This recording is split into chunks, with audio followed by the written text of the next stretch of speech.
বৈষ্ণব কখনো ছোট বড় হয় না। আমরা বলি না ও বড় বৈষ্ণব এসেছে গো আমাদের গ্রামের মধ্যে, শুনে যাও মা, বৈষ্ণব কখনো ছোট বড় হয় না। তুলসী পাতা বড় হোক ছোট হোক, গুণ কিন্তু সমান। একবার প্রেম সে বলুন, বৈষ্ণব ছোট বড় হয় না। আমার মহাপ্রভু যখন কুলিন গ্রামবাসীদের শিক্ষা দিবে, তখন আমার মহাপ্রভু বলেছিল, একবার যার মুখে কৃষ্ণ নাম সেই হলো বৈষ্ণব। মহাপ্রভু বলছেন, একবার যার মুখে কৃষ্ণ নাম সেই হলো বৈষ্ণব, আর যার মুখে নিরন্তর কৃষ্ণ নাম সেই হলো মধ্যম বৈষ্ণব। যাকে দেখি অন্যের মুখে আসে কৃষ্ণ নাম সেই হলো উত্তম বৈষ্ণব। একবার উত্তম বৈষ্ণব সাধু কে গো মা? যাকে দেখলে কৃষ্ণের কথা মনে হবে। শোনো মা, পুলিশ যখন আমরা দেখি একটা ভয় কাজ করে না মা? অপরাধ না করলেও দেখবে মা একটা ভয় কাজ করে। কেন আসছে আমার কাছে, আমার বাড়িতে পুলিশ কেন আসে? একটা ভয় কাজ করে। পুলিশকে দেখলে আর ডাক্তারকে দেখলে রোগের কথা মনে পড়ে। ওমা কার কথা মনে পড়ে গো? রোগের কথা মনে পড়ে। পুলিশকে দেখলে ভয় হয়, অপরাধের কথা মনে পড়ে। আর ডাক্তারকে দেখলে রোগের কথা মনে পড়ে। আর ভগবানের ভক্তকে দেখলে আমার ভগবানের কথা মনে পড়ে। ভগবানের ভক্তকে দেখলে ভগবানের কথা মনে পড়ে। ওইখানে বৈষ্ণব দেখলে প্রণাম করতে হয়, হর্ষ প্রকাশ, আনন্দিত ভাব। বৈষ্ণব দেখিয়া যে আনন্দিত না হয়, বৈষ্ণব চরণে তার অপরাধ হয়। বৈষ্ণবের যে নিন্দা করে, বৈষ্ণবের চরণে তার অপরাধ হয়ে যায়। বৈষ্ণবের যে নিন্দা করে, বৈষ্ণবের যে সমালোচনা করে, বৈষ্ণবকে যে দেখি অভিনন্দন না জানায়, যে হরি কৃষ্ণ হরি বল জয় নিতাই না বলে, বৈষ্ণব চরণে তার অপরাধ হয়। বৈষ্ণবকে যে প্রহার করে, তারও অপরাধ হয়। এই অপরাধ হলে ভগবান কৃষ্ণ কোনোদিন সেবা গ্রহণ করবে না। যদি কোনো সাধুর চরণে, যদি কোনো বৈষ্ণবের চরণে বিন্দু পরিমাণ অপরাধ হয়ে যায়, দেখবে আস্তে আস্তে নাম থেকে রুচি চলে যাচ্ছে। যদি জীবনে এমন কোনো দিন আসে যে নামে রুচি পায় না, আগে তো ভালো লাগতো, এখন ভালো লাগে না। এখন মালাটা নিলে খালি রেখে দিতে মন চায়। এখন মালাটা নিলে সাক্ষী মালার দিকে জপ ভালোভাবে হয় না। হরে কৃষ্ণ কৃষ্ণ রাম নাম হরে হরে, হরে কৃষ্ণ কৃষ্ণ রাম নাম হরে হরে, জপ না ভালোভাবে হয় না। কেন হয় এইরকম মা? ওমা কেন হয় এইরকম? হয় কেন?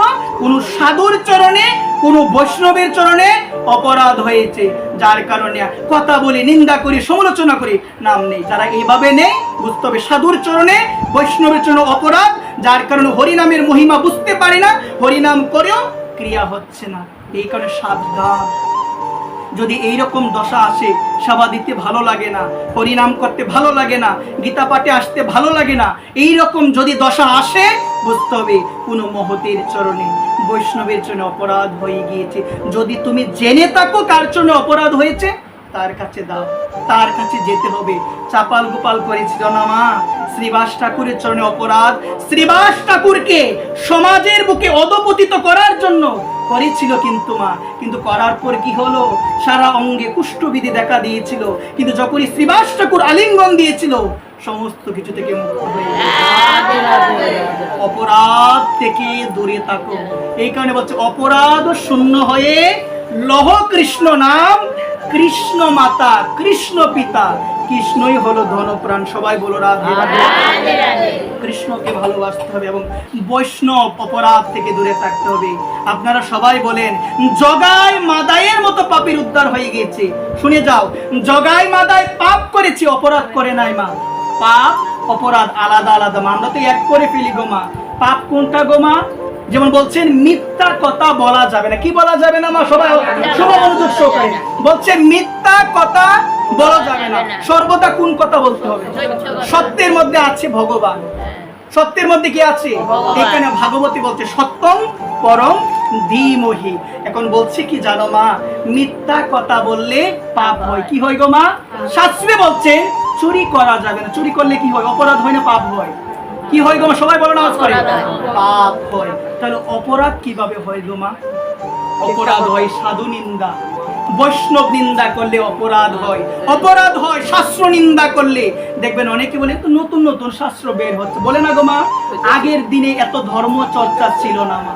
আগের দিনে মা মানুষ গ্রন্থ পড়তো না, গ্রন্থকে ভালোভাবে কাপড় দিয়ে সজ্জিত করে, চন্দন চর্চিত করে, তুলসী দিতে দিতে একদম প্রথম পৃষ্ঠা চিরে যেত, কিন্তু তারা পড়তো না খুলে। এখন মানুষ জানে অনেক কিছু, পরে সবাই টুকটাক অনেক কিছু। এখন সমাজে একটা কথা যদি আসে, তখন মানুষ বলে নতুন সাধারণ নতুন কথা, আবার এটা নতুন নতুন এখন শাস্ত্র বের হচ্ছে, এটা হচ্ছে অপরাধ। এই অপরাধ যদি হয়ে যায় মা, অপরাধের পরিণত হলো দুইটা, পাপের পরিণত হলো দুইটা, অপরাধের পরিণত কয়টা সবাই বলো? পাপ হলো যখন পাপের পরিণত কিভাবে হয়? প্রায়শ্চিত্ত করে খণ্ডন করা। পাপ হয়েছে তোমার, প্রায়শ্চিত্ত করে খণ্ডন করা যায়। কিন্তু অপরাধ করলে কি হয় জানো মা? ভজন বিচ্যুতি। আমার মনে অনেক ইচ্ছা ধামে যাব, কিন্তু এমন একটা বাধা আসলো, আর যাওয়া হলো না। বাধাটা তো এমনিতে আসে না, অপরাধ ছিল এই কারণে বাধা এসেছে। আমার মনে ইচ্ছা চন্দ্রনাথ যাব, আমার মনে ইচ্ছা আমি বৃন্দাবন যাব, নবদ্বীপ যাব, কিন্তু আমার না খালি বাধাই আসে। কেন আসে বাধা? এটাই হচ্ছে অপরাধ। অপরাধের জন্য ভজন বিচ্যুতি হয়। একবার প্রেম ছিল। অপরাধ থেকে এত সহজে মুক্ত হওয়া যায় না। এই কারণে জগাই মাদায়ের উদ্ধার হয়েছিল, তারা পাপ করেছিল, অপরাধ করে নাই। সকল ভক্তচরণে এই নিবেদন মা, এখনো সময় আছে, নিজেকে সংশোধন করার চেষ্টা করো, সর্বদা হরিনামের মধ্যে ডুবে থাকো, সর্বদা ভক্ত সঙ্গে সম্মিলিত হয়ে আমার প্রভুকে স্মরণ করে যাও, আমার প্রভুকে ডেকে